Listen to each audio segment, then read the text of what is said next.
Hello, all of you future occupational therapists. It is Kim Charday. Welcome back to another TMPOT video. And I am here today to clarify a question and a topic that I get all of the time.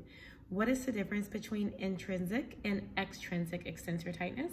What is intrinsic tightness? What is extrinsic tightness? And what do we do about it, okay? So there's a couple things I want you to pay attention to because they have more things in common than different when you're trying to test tightness. So in general, when you're testing muscle tightness, you put the muscle on stretch, right? So same thing with intrinsic and extrinsic tightness. We're going to be looking at the MP joint, which is your knuckle, the MPs, okay? The PIPs, okay, right here, and the DIPs, okay, which are the tips of your fingers, all right? So MPs, PIPs, and DIPs. When I flex the MPs or MCPs, when I flex my knuckles, okay, it's putting certain structures on stretch. So if I'm able to passively flex the PIP and the DIP, that lets me know that there's a good balance, there's good stretch, there's good motion, okay?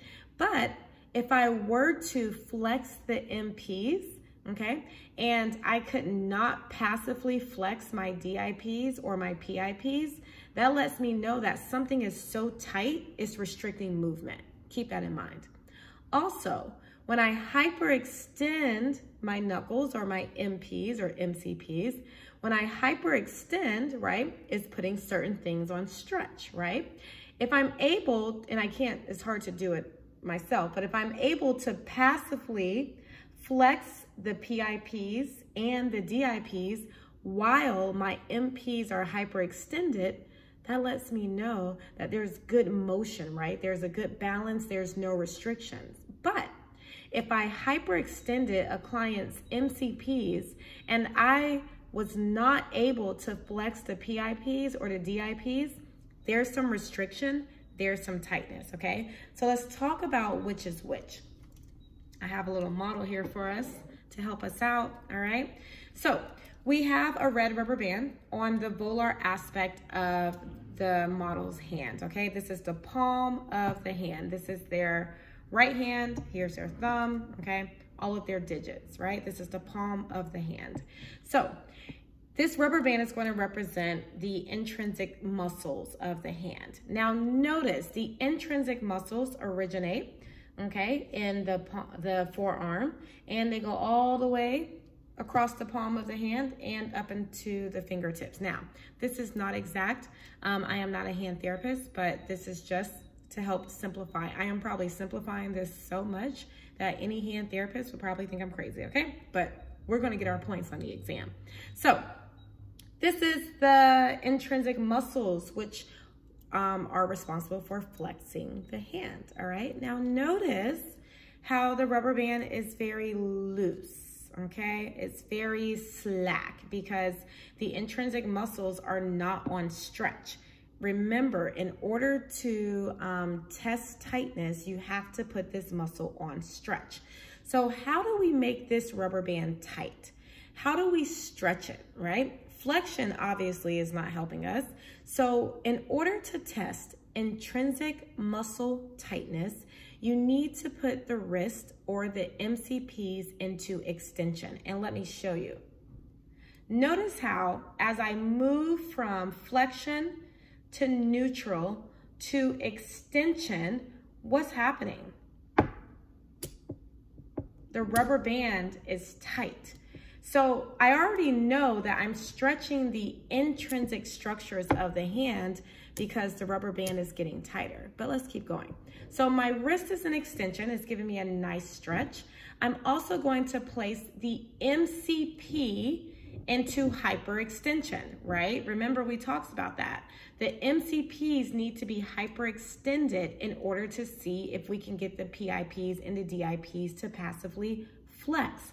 So I'm putting the MCP into hyperextension, and notice, this rubber band is so tight, guys, I can barely even flick it, okay? With my wrist in extension and with the MCPs in hyperextension, the intrinsic muscles are really, really tight. Now, How do we know if intrinsic tightness is preventing our client from having full range of motion?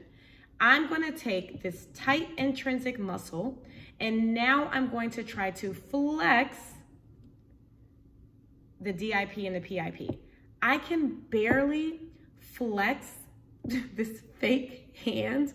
I can barely flex the PIPs and the DIPs of this fake hand. Do you know why?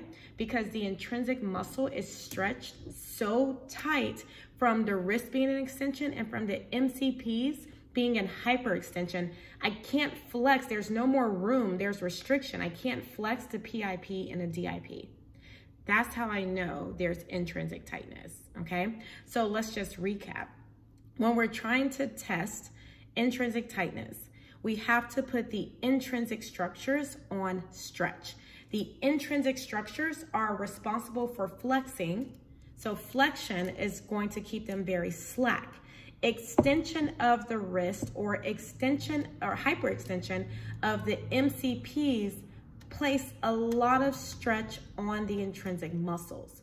If your client or if the therapist can passively flex the PIP and the DIP, guess what? There's good range of motion. There's no tightness, right? The rubber band's able to stretch all the way across and I'm able to flex. There's no tightness. But if you cannot passively flex the PIP and the DIP while the wrist is an extension or the MCPs are an extension, hyperextension, that lets me know that there's intrinsic tightness, okay? So that's how you evaluate intrinsic tightness. Now, what do you do about it? How do you address it? You put it on stretch, right? If I want to loosen intrinsic muscles, I'm going to have the MCPs in hyperextension, and I'm going to work on being able to passively flex the PIP and the DIP joints to really elongate or stretch those muscles, okay? Now let's talk about the opposite end. Let's talk about the extrinsics, okay? I'm gonna flip our rubber band to the back of the hand because that's where the extrinsics are. Just flip this around. All right, so notice now our red rubber band is on the back of the hand, okay? This is the dorsal aspect of the hand, the back of the hand, okay? And notice how the extrinsics originate on the back of the forearm and go all the way up to the fingertips. Now, this is just going to be the opposite, right? We're still dealing with the same structures. We're still dealing with the wrist or the MCPs and the PIP and the DIP. We're just going to do the opposite. So when the extrinsics, or when the wrist is an extension, when everything's an extension, look at here. It's nice and loose, right? So how do I make this rubber band stretch? How do I test extrinsic tightness? We have to go the opposite direction. We have to put the rubber band on stretch. So in order to test extrinsic tightness, you need to put the wrist in, ta-da-da, flexion. And when I place the wrist in flexion, okay, you'll notice how the rubber band is stretching all the way across the wrist, all the way across the MCPs. Just flexing the wrist made my rubber band taut, made my rubber band tight. Now imagine what's gonna happen when we flex the MCPs, right? The rubber band's gonna get even tighter, right? So now the rubber band is traveling all the way from the back of the forearm, across the wrist, across the MCPs, really, really tight. I can barely even pull it. And what do you think we do next? How do we know if the extrinsics are really tight? We passively flex the PIP and the DIP. If you can passively flex the PIP and the DIP, that means there's no restriction, there's good movement, the muscles are loose, they are not tight. But after flexing the wrist, after flexing the MCPs, if I cannot even get the PIP or the DIP to flex or move, then that means there's extrinsic tightness, okay? So to recap, extrinsic tightness originates on the back of the hand, right? We have to make sure we get the muscles on stretch. Extrinsics, extensors are loose when the wrist is extended, when the MCPs are extended. So what do we need to do to figure out if this muscle right here, our extrinsic muscle, is tight? We need to put it on stretch. I need to flex the wrist, and I'm already getting some tightness here. I need to flex the MCPs. Now is really, really tight.